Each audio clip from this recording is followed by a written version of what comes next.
مرحبا بكم في قناة تنمية فلاحية. تنمية فلاحية 100% فلاحية. تنمية فلاحية في خدمة الفلاحة بصفة عامة والمختصين في هذا المجال. Notre rencontre d'aujourd'hui, c'est avec C. Mohamed Aroudan. C. Mohamed Aroudan est un professeur enseignant, entrepreneur dans le domaine de l'agriculture. Il a plus de 35 ans d'expérience dans le domaine. C. Mohamed Aroudan va nous présenter aujourd'hui les 7 clés de la performance d'un spécialiste horticole. Junior qui peut être un technicien, il ne peut atteindre un niveau de performance de qualité s'il ne dispose pas d'un certain nombre de comportements, de comportements qui peuvent être des comportements personnels ou des comportements gestuels.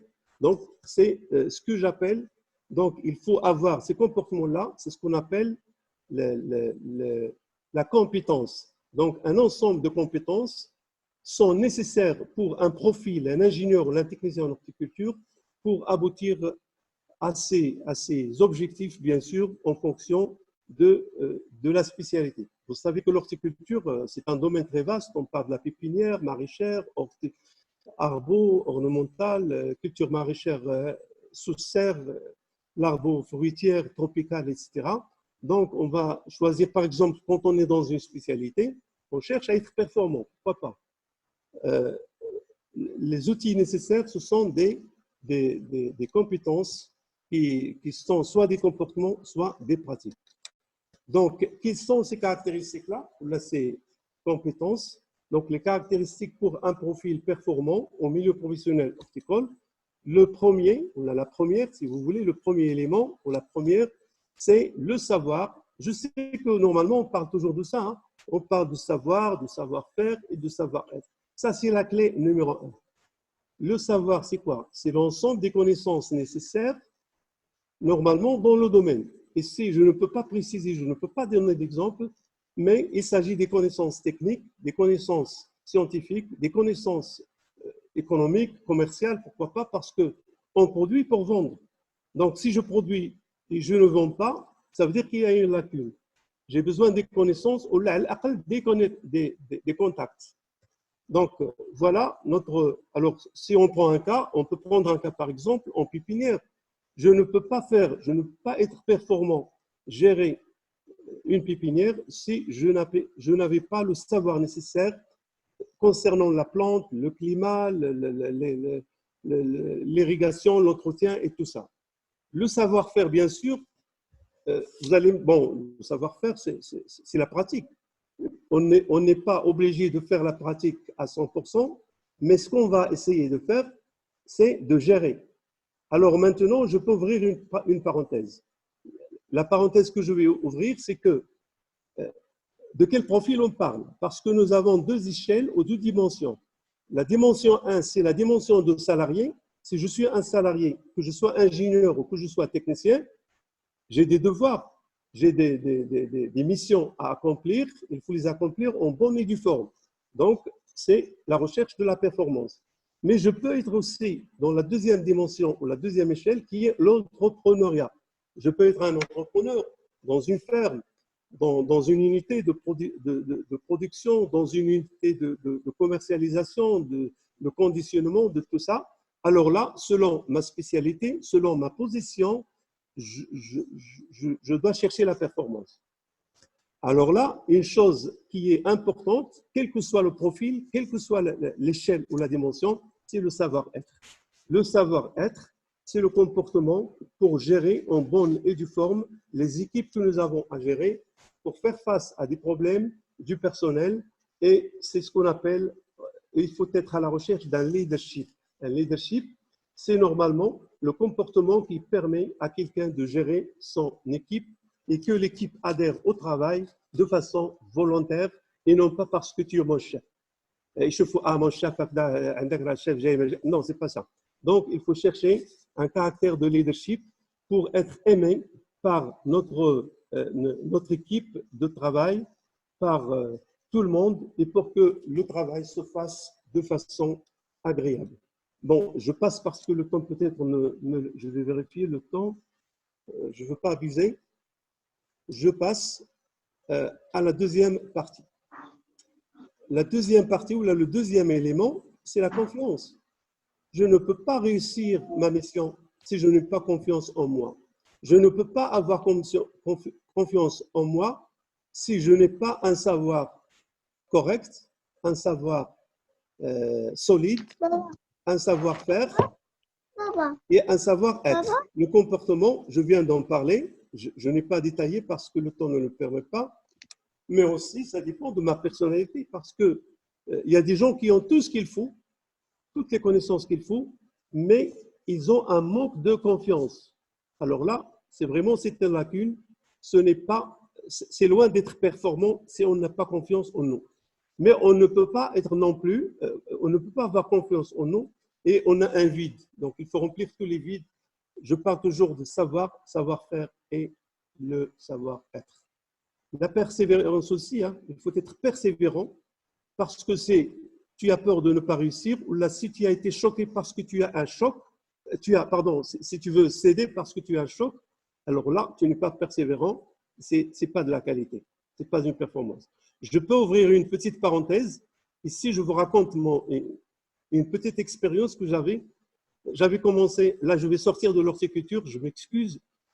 En 1999, j'avais commencé pour la première fois un petit projet dans la production de poulets de chair.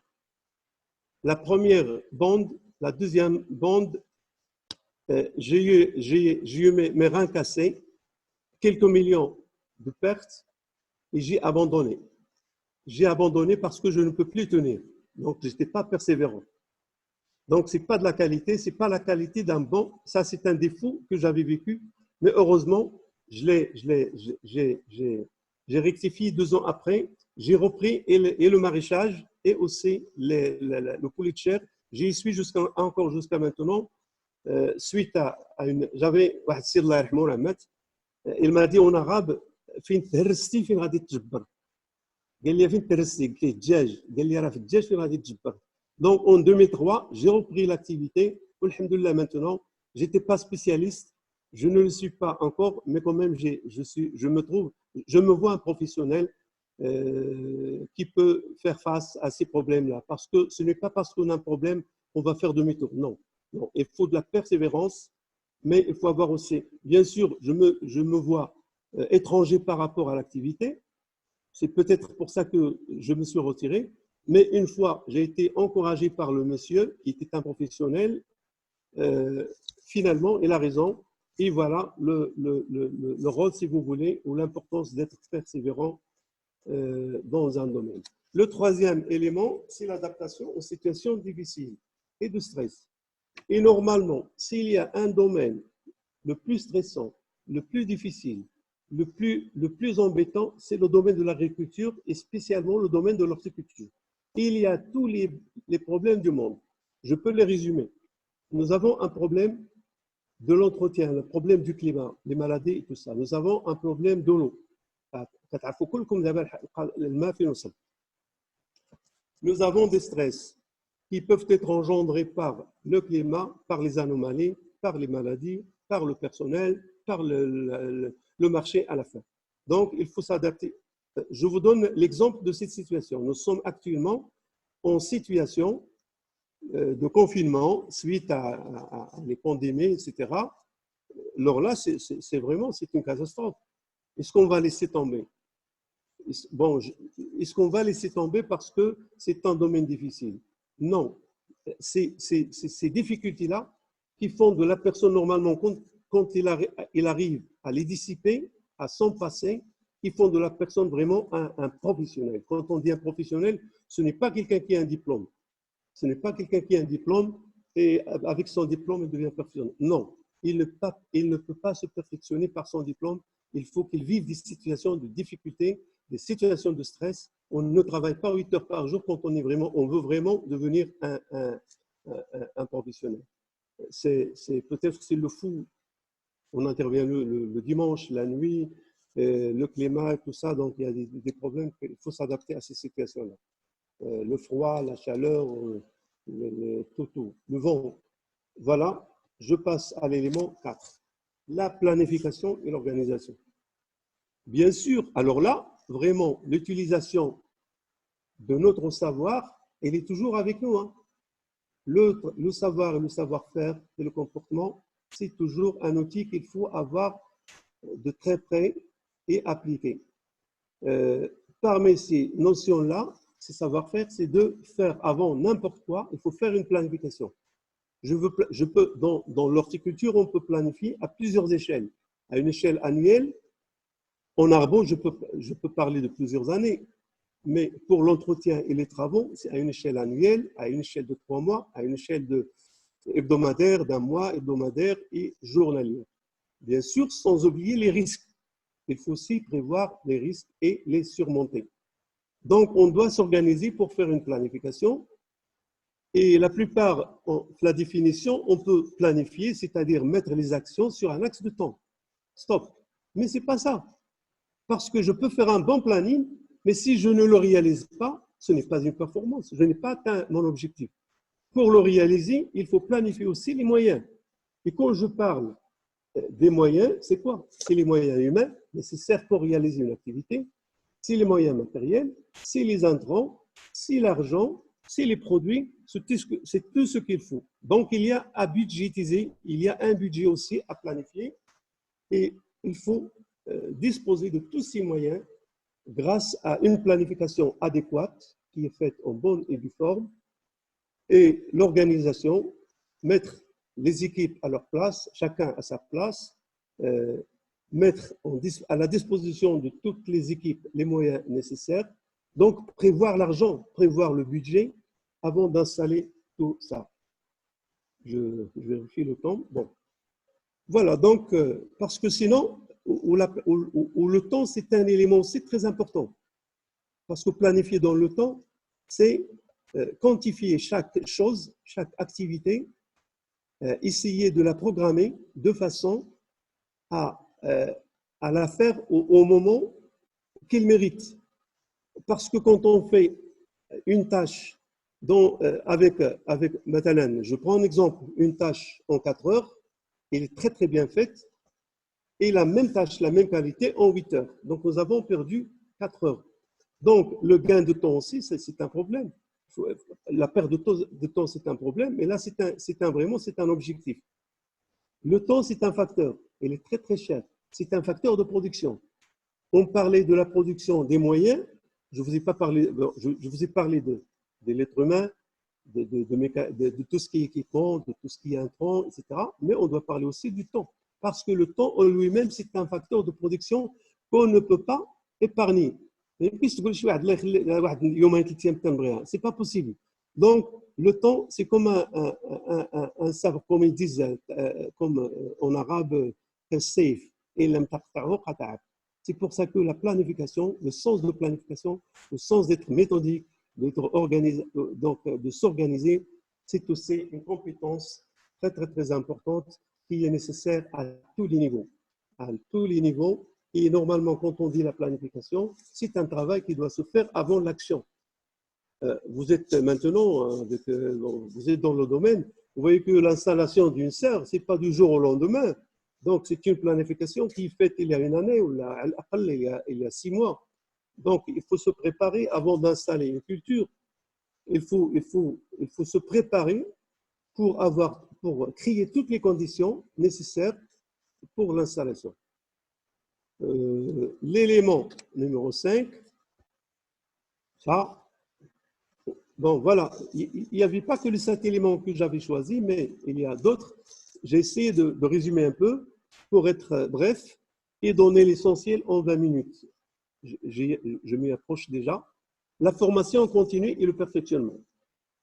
Vous savez que je parle de moi-même, hein. J'avais un diplôme, mon premier diplôme d'ingénieur en seconde, c'est en 1984. J'avais étudié l'horticulture, mes profs étaient des Belges, des Français, etc. Je suis enseignant après, je le suis encore, dès que je suis en retraite, Mais normalement, si je me contente des cours que j'avais reçus il y a 35 ans, je passerai à côté de la cible. Pourquoi? Parce qu'il y a une évolution.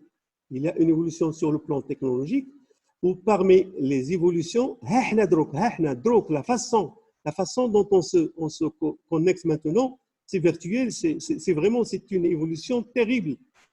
Alors qu'avant, quand on était à l'époque, on ne connaissait pas des serres. On étudiait des cultures maraîchères de plein champ, on pince la tomate, on pince le poivron, on fait ce qu'on peut faire, on a des rendements très modestes. Maintenant, avec toutes les technologies, des serres bien développées, des conduites, etc., etc., et aussi le matériel végétal. Le matériel végétal, les variétés maintenant qui sont d'un potentiel de production très, très, très important. En plus des maladies, on parle des maladies qu'on ne connaissait pas avant. Maintenant, le tic, maintenant, on ne connaissait pas. Moi, j'étais à l'époque où je ne connaissais pas le tic. Donc, il y a une évolution, il y a toujours des problèmes, mais il y a toujours des solutions. Il faut que la personne, pour se doter d'un profil performant, il faut qu'il s'intègre dans un processus de formation continue par son auto-formation et par un perfectionnement pour ne pas rester au niveau A. Un jour, le train va. Donc, sinon, bon, voilà ce que je veux dire par la formation continue. Donc, ça peut être personnel, ça peut être via ces réseaux. Voilà, la création de notre groupe horticulture moderne, ça s'insère dans ce cadre-là. Pour moi, c'est une école. On me dit pas, la plupart me disent Stade, non, je suis tout. Maintenant, c'est n'importe qui parmi nous qui a une expérience et qui a, la possibilité de la partager avec nous. Donc, nous sommes ses élèves, il est notre prof. Et comme ça, on apprend des uns et des autres et on se perfectionne. Donc, je fous d'abord le sens maintenant au niveau de la fertigation, hein, le perfectionnement au niveau de la fertigation, la gestion, etc. Ça, c'est vraiment un niveau très, très, très sophistiqué. Et si on se contentait de nos niveaux au départ suite à la formation, on va rester toujours dans le bas de l'échelle et ça ne sera pas la meilleure voie vers un profil performant dans notre milieu professionnel horticole. Bon, je parle de la communication. La communication pour moi, ou pour n'importe qui, ce n'est pas le fait de maîtriser le français ou l'arabe ou autre langue, c'est pas ça. On peut maîtriser bien le français, on peut maîtriser bien l'arabe, mais on ne communique pas comme il le faut. Tout à l'heure, j'ai parlé d'un leadership, un caractère ou une capacité de leadership. Il faut avoir vraiment un niveau de communication pour aboutir à ces objectifs. Il faut communiquer en horizontal et en vertical. Donc, en horizontal, c'est dans notre entourage. Si je suis un exploitant, je dois communiquer avec un réseau d'exploitants. Si je suis dans une échelle, si vous voulez, hiérarchique, j'ai des supérieurs et j'ai des subordonnés. Ça dépend de ma position et qui suis-je. Est-ce que je suis dans ce que j'ai appelé tout à l'heure le salariat, ou là je suis dans l'entrepreneuriat, etc. Parce que dans l'unité ou l'entreprise de travail, nous avons une pyramide. Chacun s'insère dans au niveau d'un point de la pyramide. Nous avons la base, elle est beaucoup plus large, c'est l'exécution, c'est les personnes qui exécutent, mais plus on grimpe vers le haut, on passe d'un niveau de pratique à un niveau de gestion. Et normalement, la gestion, on ne peut pas être un bon gérant si on ne communique pas, si on n'a pas appris, si on n'a pas de meilleurs contacts et pour faire le travail. Parce que quand je dis faire le travail, c'est l'exécution. Mais moi, quand je suis un chef ou un responsable, je dois être au courant de tout ce qui se passe, même par téléphone. Et je dois résoudre des problèmes parce que je connais bien la tâche. J'ai fait la tâche, j'ai réalisé ou j'ai assisté. Donc, je comprends les points faibles et les points forts de la situation. Je dois les maîtriser bien, mais aussi c'est un peu de bon, c'est pas de la psychologie, etc., mais c'est un peu de la sociologie, c'est un peu la communication avec le personnel. Il faut qu'il soit normalement selon des normes pour rester toujours, pour avoir toujours un caractère de leadership très très fort. Voilà, je vais finir avec ça.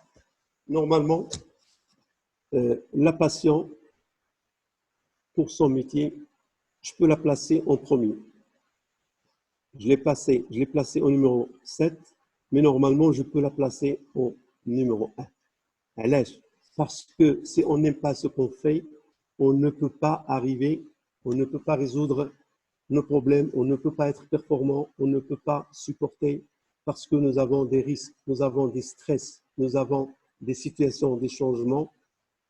Si la première situation de difficulté me pousse à céder, c'est parce que je n'aime pas ce que je fais. Parce que si j'aime ce que je fais, je ne peux pas céder malgré les difficultés, malgré les stress, et qui sont nombreux. Donc, la passion, c'est l'amour de son métier, c'est l'amour de l'horticulture. تنمية فلاحية كتشكركم على المشاهدة. إلى اللقاء في حلقة قادمة ومع موضوع جديد.